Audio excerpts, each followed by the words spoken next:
Friends, പവിത്രത്തിൻ്റെ ഇന്നത്തെ promo റിവ്യൂയിലേക്ക് എല്ലാവർക്കും സ്വാഗതം. ഈ ചാനൽ ഇഷ്ടപ്പെട്ട സബ്സ്ക്രൈബ് ചെയ്യാൻ മറക്കല്ലേ. അപ്പോൾ നമ്മുടെ വിക്രമാണെങ്കിൽ വേദയുടെ ചേട്ടൻ കൊടുത്ത ആ പൈസ എല്ലാം കൊണ്ട് ഇങ്ങ് വീട്ടിലേക്ക് വരികയാണ്. വന്നിട്ട് വേദയുടെ അടുത്ത് ഇട്ട് കൊടുത്തിട്ട് പറയുകയാണ്, നിൻ്റെ ചേട്ടൻ നിനക്ക് തന്ന വിലയാണ് 10 ലക്ഷം രൂപ. ഇത്രയും വിലയെ നിനക്കുള്ളൂ, ഈ 10 ലക്ഷം രൂപയുടെ വിലയെ നിനക്ക് അവിടെ തന്നിട്ടുള്ളൂ എന്നൊക്കെ. 10 ലക്ഷം രൂപ എനിക്ക് എന്തിനാണ് നിൻ്റെ ചേട്ടൻ തന്നതെന്ന് അറിയാമോ? നിൻ്റെ അച്ഛൻ പറഞ്ഞു വിട്ട് തന്നതാണ്. ഈ പൈസ നിന്നെ എങ്ങനെയെങ്കിലും ഈ വീട്ടിൽ നിന്ന് തുരത്തണമെന്നാണ്, തുരത്തി ഓട്ടിക്കാനാണ്. ഇതിന് പകരമായിട്ട് എനിക്ക് തന്ന കമ്മീഷനാണ് ഈ 10 ലക്ഷം രൂപ. ഇത്രയും വിലയോ നിനക്കുള്ളൂ എന്നൊക്കെ ഇങ്ങനെ വിക്രം ചോദിക്കും. വേദയ്ക്ക് സങ്കടം തോന്നുന്നു. ഇത് വിക്രം പറയുമ്പോൾ വേദയ്ക്കാണെങ്കിൽ ഒട്ടും വിശ്വാസം വരുന്നില്ല. ഒരിക്കലും തൻ്റെ അച്ഛൻ ഇങ്ങനെ ചെയ്യില്ല എന്ന് വേദയ്ക്ക് നല്ല ഉറപ്പുണ്ട്. അപ്പോൾ വിക്രത്തിൻ്റെ ചേട്ടനും രാധയൊക്കെ കണ്ടതാണല്ലോ, അപ്പോൾ അവർ പറയും ഇല്ല, വിക്രത്തിന് കൊടുത്തതാണ് ഈ പൈസ എന്ന്.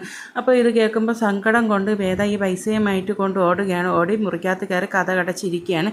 ഇരുന്നിട്ട് വേദയുടെ അച്ഛനെ വിളിക്കുകയാണ്. വിളിച്ചിട്ട് പറയുകയാണ്, അച്ഛൻ ഇത്രക്കാരനാണെന്ന് ഞാൻ ഒരിക്കലും പ്രതീക്ഷിച്ചില്ല. വേദ ചോദിക്കുകയാണ്, നിങ്ങൾക്ക് നാണമില്ല? എന്നാലും ഒരു മോക്ക് ഇത്രയും 10 ലക്ഷം രൂപ വിലയെ നിങ്ങൾ ഇട്ടിട്ടുള്ളൂ. അച്ഛനെ കുറിച്ച് ഞാൻ ഇങ്ങനെയൊന്നും അല്ല വിചാരിച്ചത്, കരുതിയിരുന്നതും എന്നൊക്കെ ഇങ്ങനെ ദേഷ്യത്തിൽ അച്ഛനോട് പറയണം. അച്ഛനാണെങ്കിൽ ഒന്നും മനസ്സിലാവണമില്ല. എന്നിട്ട് അച്ഛൻ്റെ അടുത്ത് പറയുക, എനിക്ക് ഇവിടെ നല്ലോണം സമാധാനമുണ്ട്, എനിക്കിവിടെ പണത്തിന് മാത്രമേ കുറവുള്ളൂ, അതും കൂടി ഇല്ലാതാക്കാൻ വേണ്ടിയാണ് അച്ഛൻ ശ്രമിക്കുന്നത് എന്നൊക്കെ പറഞ്ഞ് ദേഷ്യത്തിൽ അപ്പോൾ അച്ഛൻ പറയാണ്, മോളെ ഇതൊന്നും ചെയ്താൽ ഞാനല്ല എന്ന്. എന്നിട്ടും വേദ ഇതൊന്നും വിശ്വസിക്കുന്നില്ല.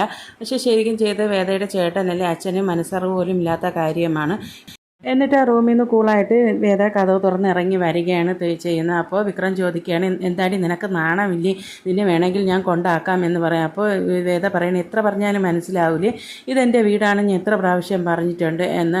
അപ്പോൾ വേദ വിക്രത്തിനോട് ചോദിക്കുകയാണ്, നിങ്ങൾക്ക് നാണമുണ്ടെങ്കിൽ പൈസയും വാങ്ങിക്കൊണ്ട് ഇങ്ങോട്ട് വരുമായിരുന്നു എന്ന്. അപ്പോൾ വിക്രം പറയുകയാണ്, ഇത് ഞാൻ എൻ്റെ ആവശ്യങ്ങൾക്കൊന്നും വാങ്ങിയതല്ല, നിൻ്റെ അച്ഛനെക്കുറിച്ചുള്ള കാര്യം നിന്നെ അറിയിക്കാൻ വേണ്ടിയാണ് ഇത് ഞാൻ വാങ്ങിക്കൊണ്ട് വന്നത്. മോൾക്ക് 10 ലക്ഷം രൂപയെ വിലയിട്ടിട്ടുള്ളൂ എന്നുള്ള കാര്യം നിന്നെ ബോധ്യപ്പെടുത്താൻ വേണ്ടിയാണെന്ന് എന്ന് വിക്രം പറയും.